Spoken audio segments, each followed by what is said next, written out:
Hey guys, so I wanted to give an update on my tour program project that I've been working on for years now, just kind of adding, changing things. I've learned a lot uh, as far as software development goes and stuff like that. One thing people were really reaching out for was the ability to run it on mobile devices, tablets, phones, stuff like that. So I looked into it some more. As you know, or you may know, my tour program is mostly based in Flash. I've been working on it for years and years and years, 2009, 10, something like that. And just kind of, adding and changing things. But, over the last few years, Flash has, gone out of support for the most part, at least in the browser. With Flash, you could still publish little standalone applications, which worked actually perfect for this case, very specific. But I really wanted to get it to mobile or whatever, like be able to publish it to other operating systems and platforms and stuff like that. So I looked into it, and Adobe Animate, which has replaced Flash essentially, but it still uses ActionScript, so all my code works, all that. But they have what they call AIR, like Adobe AIR. I think it's owned by Harman or something like that now, but it's an SDK, software development kit, that you can plug into Adobe Animate, and publish to Android, all the different ARM versions of Android x86, and I can still continue to publish to Mac, Windows, and all that. So pretty much all the bases are covered. The only one I have not tested yet is Apple, like Apple iOS. Apple actually charges a $100 a year fee for the certificate and the profile that you need to publish. So I haven't done that yet, but Android has been my main focus, just because I was formerly an Android guy. I switched over to Apple within the last few years. Android is definitely better for this sort of stuff, the tinkering and all that. So I figure for most people, $100 Android tablet or an old phone or something like that would be very useful to run this program on. Apple is a little locked down, a little restricted. It's a lot harder to side load apps and stuff like that. So yeah, so there it is. Oops.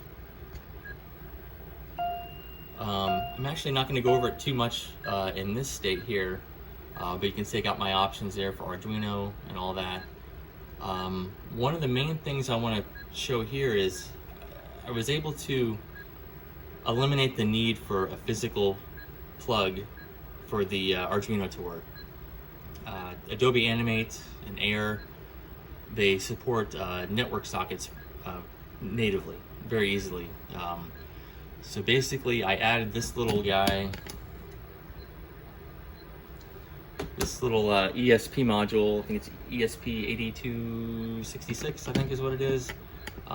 They come in a lot of different variations and stuff like that. Let me go and close this so it just quits beeping. They come in a lot of different variations. It's basically an Arduino with this little ESP chip on there, which is the Wi-Fi chip. I eventually want to, merge everything into one board. They do make some ESP chips that are like a Arduino Nano, basically. So they're, or not a Nano, but a Uno. That might work. This is an Arduino Mega right now. I just went with that because I didn't know what I wanted to expand and add later on. So I think I'm pretty close to my final design, and I actually plan to get some PCBs made, printed circuit boards, because right now I have to hand solder all this stuff, and yeah, not exactly very good for distributing.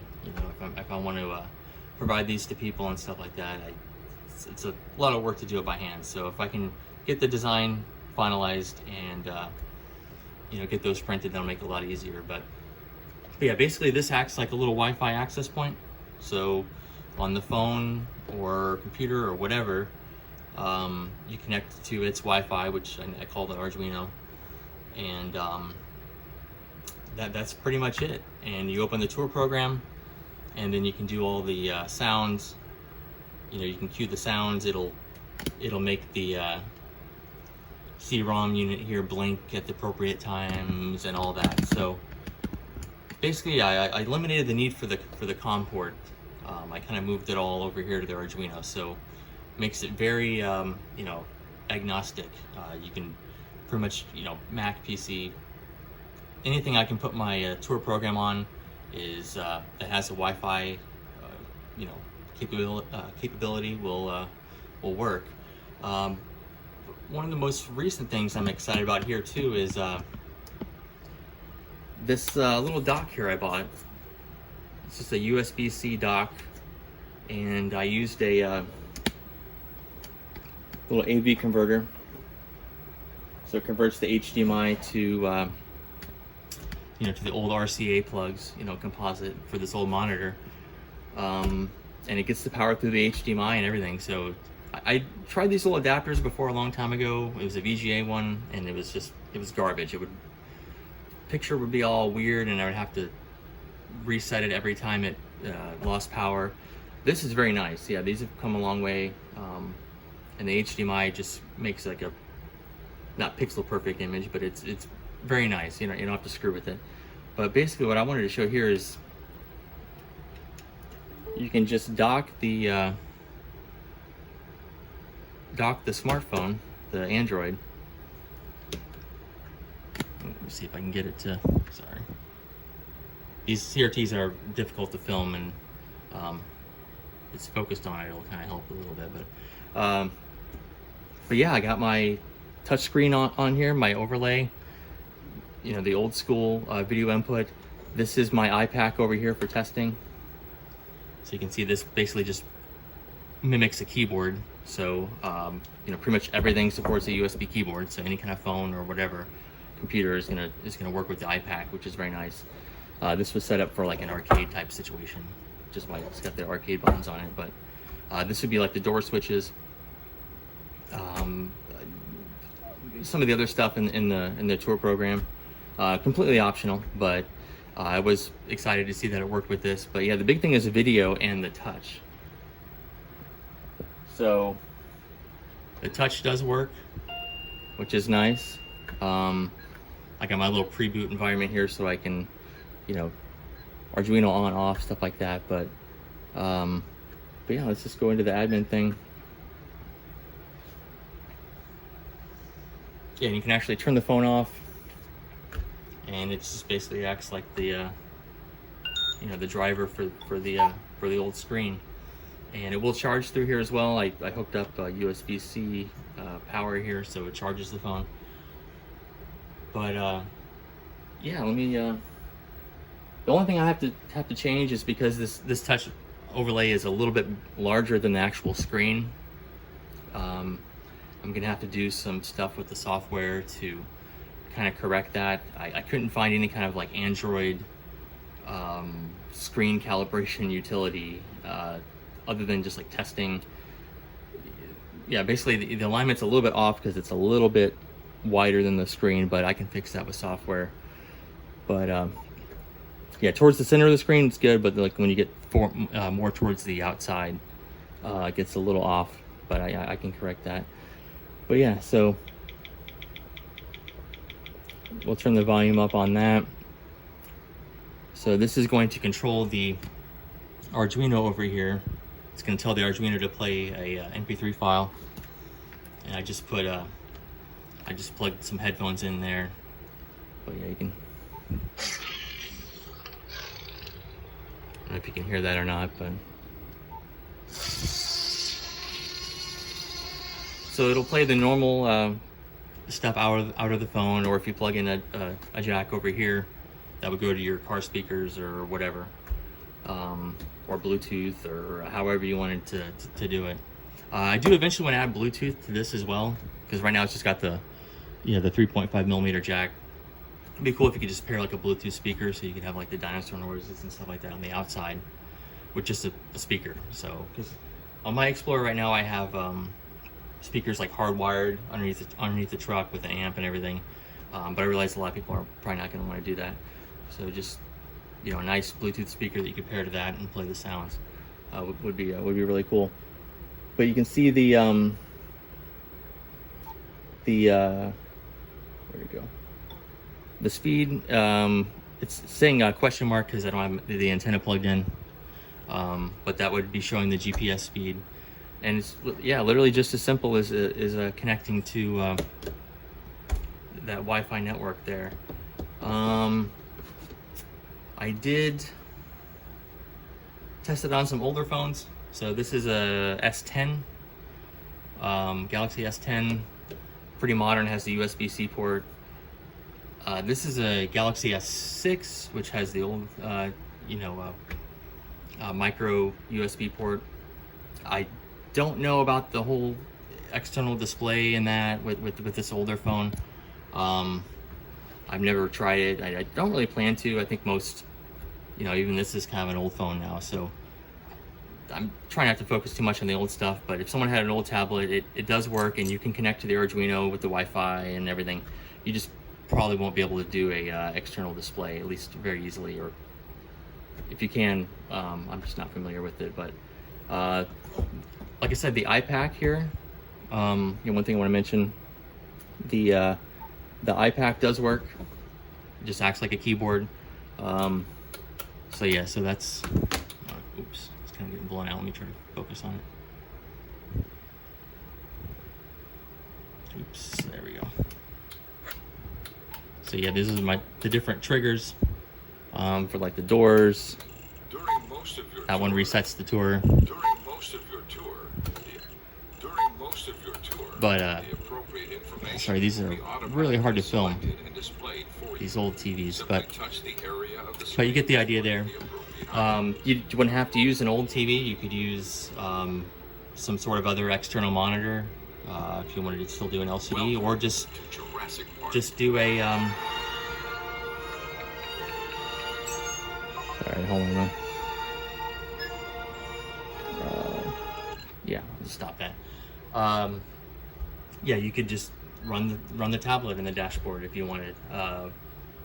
They make 9.7 inch.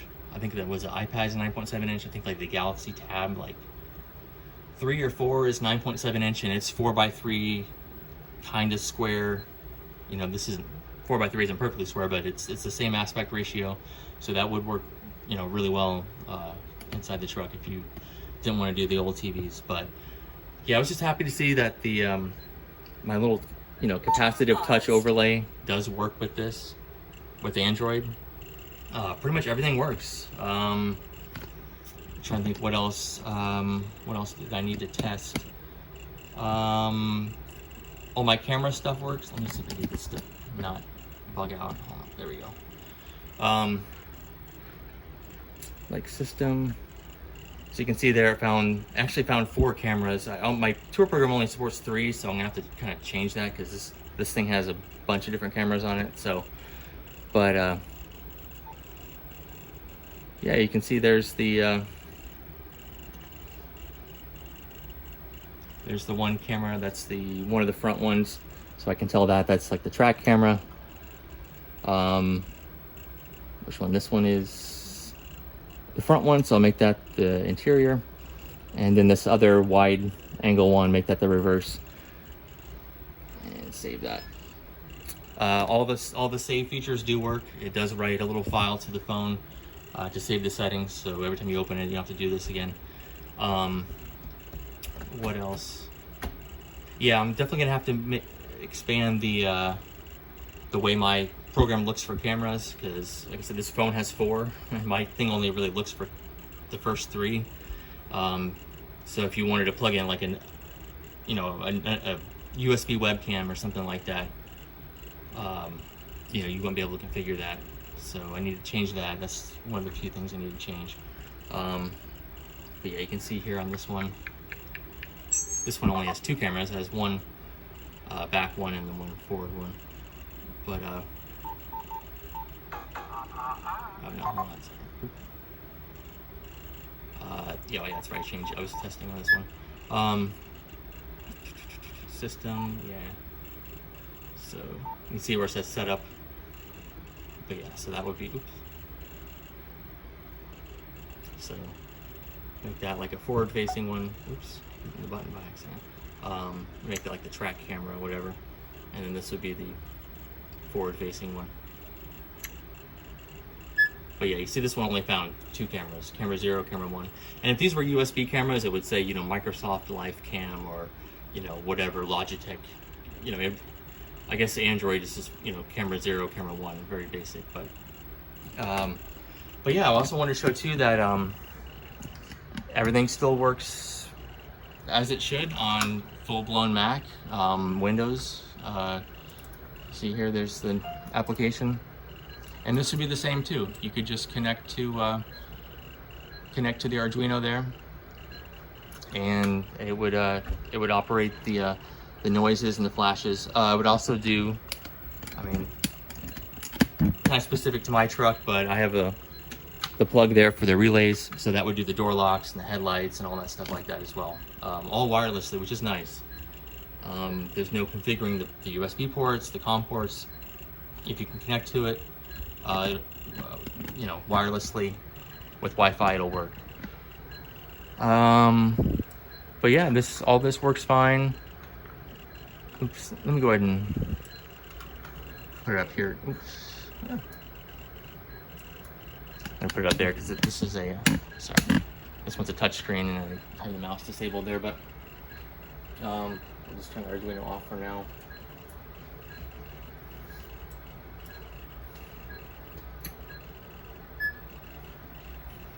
But yeah, it works as it should. I think, honestly, that's pretty much it. Like I said, I got a few things I got to change. I got to make it where it'll show more cameras, because a lot of these phones have, 4 or 5 cameras and stuff like that. Eventually, I do want to do, Apple iOS. But, yeah, that's kind of down the road. I don't know if I want to drop $100 and it might not work or not. So, but yeah, I'm super happy with it. I still will keep the Mac set up as is in my Explorer right now. It's already hardwired in there. It's already good to go. But just having this option where you can just literally just plug in any old phone and run the program and everything works will be really nice. Without having the full-blown Mac or Windows PC in there. And like I said, yeah, I was really happy to see that Adobe AIR is still supported.